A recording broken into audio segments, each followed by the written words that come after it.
Baik, pada pertemuan 12 ini, kelompok kami membahas tentang asuransi. Yang beranggota kelompok saya sendiri Adima Satria Purindro, yang kedua Isna, yang ketiga Lola Angelika, yang keempat Pupung Eka Cahya Ningsih. Pengertian asuransi. Asuransi atau dalam bahasa Inggris disebut insurance, merujuk pada kata insurance yang memiliki arti perlindungan dan jaminan. Secara hukum, asuransi merupakan perikatan antara dua pihak. Pemegang polis atau tertanggung adalah pihak yang mengalihkan risiko dan dilakukan dengan membayar premi kepada perusahaan asuransi sebagai pihak yang menerima risiko atau penanggung. Kemudian ada tujuan asuransi. Yang pertama, tujuan asuransi yaitu pengalihan risiko. Pemegang polis atau tertanggung pengalihan risiko harta kekayaan atau jiwanya. Pembayaran premi kepada perusahaan asuransi atau penanggung, atau mengalihkan risiko kepada penanggung. Kemudian ada tujuan yang kedua yaitu penggantian kerugian. Ketika terjadi suatu risiko yang menyebabkan kerugian, penanggung akan membayar ganti rugi kepada tertanggung sesuai dengan jumlah premi asuransi yang dibayarkan. Kemudian lanjutkan dengan teman saya. Jenis-jenis asuransi menurut Undang-Undang Nomor 40 Tahun 2014 tentang perasuransian dapat dikelompokkan menjadi 3. Yang pertama yaitu usaha asuransi umum. Usaha asuransi umum memiliki pengertian yaitu perusahaan yang memberikan jasa pertanggungan risiko yang memberikan pergantian karena kerugian, kerusakan, biaya yang timbul, kehilangan keuntungan, atau tanggung jawab kepada pihak ketiga yang mungkin diderita tertanggung atau pemegang polis karena terjadinya suatu peristiwa. Yang kedua yaitu usaha asuransi jiwa. Usaha asuransi jiwa yaitu perusahaan yang memberikan jasa dalam penanggulangan risiko yang dikaitkan dengan hidup dan meninggalnya seseorang yang dipertanggungjawabkan. Yang ketiga yaitu usaha reasuransi. Usaha reasuransi yaitu perusahaan yang memberikan jasa dalam pertanggungan ulang terhadap risiko yang dihadapi oleh perusahaan asuransi kerugian atau perusahaan asuransi jiwa. Perusahaan asuransi reasuransi wajib memperoleh izin usaha dari OJK. Pengelolaan asuransi tersebut bisa dibedakan antara asuransi konvensional dan syariah atau kegiatan perasuransian yang didasarkan Fatwa DSN MUI BPK Republik Indonesia tahun 2022. Untuk selanjutnya yaitu ruang lingkup asuransi. Perusahaan asuransi umum hanya menyelenggarakan yang pertama, usaha asuransi umum termasuk lini usaha asuransi kesehatan dan lini usaha asuransi kecelakaan diri, dan usaha reasuransi untuk resiko perusahaan asuransi umum lain. Yang kedua yaitu perusahaan asuransi jiwa hanya dapat menyelenggarakan usaha asuransi jiwa termasuk lini usaha anuitas, lini usaha asuransi kesehatan, dan lini usaha asuransi kecelakaan diri. Untuk yang terakhir yaitu perusahaan reasuransi hanya dapat menyelenggarakan usaha reasuransi. Yang selanjutnya ada prinsip-prinsip asuransi. Yang pertama ada insurable interest, keperluan untuk mengasuransikan. Itu adalah hak seseorang untuk mengasuransikan. Hukum mengakui adanya hubungan keuangan antara orang tersebut dengan objek penanggungan.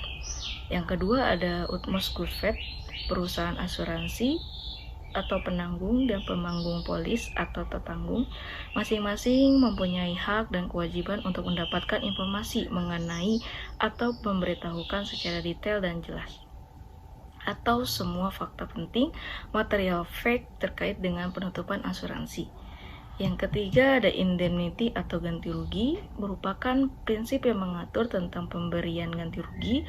Penanggung atau perusahaan asuransi memberi ganti rugi berbentuk uang agar tertanggung atau pemegang polis kembali pada posisi keuangan saat sebelum terjadinya kerugian. Yang keempat ada proximate cause, merupakan suatu penyebab utama yang menimbulkan rentetan kejadian dan suatu akibat yang terjadi tanpa ada intervensi dari kekuatan lain yang memulainya atau berdiri sendiri. Yang kelima ada subrogation, merupakan prinsip ketika penanggung atau perusahaan asuransi telah menyelesaikan ganti rugi kepada tertanggung atau pemegang polis. Maka otomatis penanggung yang memiliki hak untuk menuntut pihak ketiga yang menyebabkan kerugian atau kerusakan. Yang terakhir ada contribution, adalah prinsip ketika dua atau lebih perusahaan asuransi atau penanggung menanggung suatu objek pertanggungan yang sama. Yang selanjutnya ada pengelompokan usaha asuransi. Di sini pengelompokan ada 3. Yang pertama ada pengelolaan dana, yang kedua ada tujuan operasional, dan yang ketiga ada jenis asuransi. Di dalam pengelompokan pengelolaan dana di situ ada 2 asuransi. Yang pertama asuransi konvensional dan asuransi syariah. Asuransi konvensional memiliki konsep perjanjian antara penanggung dan tertanggung, 2 pihak atau lebih. Penanggung menerima premi asuransi, memberikan ganti rugi kepada tertanggung. Asuransi syariah memiliki konsep saling membantu, menjamin, dan bekerja sama dalam sebuah kumpulan di mana masing-masing mengeluarkan dana tabaru. Sedangkan pengelompokan tujuan operasional terdapat 2 asuransi. Yang pertama ada asuransi komersial, yang kedua ada asuransi sosial. Asuransi komersial bertujuan untuk mendapatkan keuntungan bagi pemegang saham dimiliki oleh swasta nasional dan luar negeri, perusahaan negara, serta dijalankan dengan mengikuti prinsip konvensional dan syariah. Yang selanjutnya ada asuransi sosial. Asuransi sosial ini bertujuan untuk menyediakan informasi jaminan sosial masyarakat, ASN atau TNI atau Polri, dan pensiunan. Ini didirikan oleh pemerintah menurut peraturan atau perundang-undangan mengatur hubungan antara pihak asuransi dengan masyarakat. Pengelompokan selanjutnya ada jenis asuransi. Asuransi jiwa. Asuransi jiwa adalah asuransi yang objek penanggung jawabnya adalah orang. Selain jiwa seseorang, pertanggungan dapat diperluas dengan asuransi kesehatan dan kecelakaan.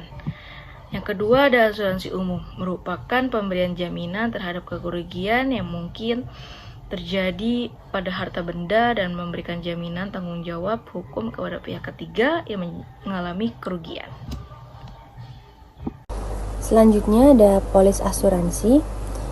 Kitab Undang-Undang Hukum Dagang atau KUHD pasal 225 menyebutkan bahwa polis merupakan akta tertulis sebagai perjanjian asuransi yang memuat syarat, janji, dan kesepakatan yang menjadi patokan dalam pemenuhan hak dan kewajiban bagi para pihak, yaitu perusahaan asuransi dan pemegang polis atau penanggung dan tertanggung.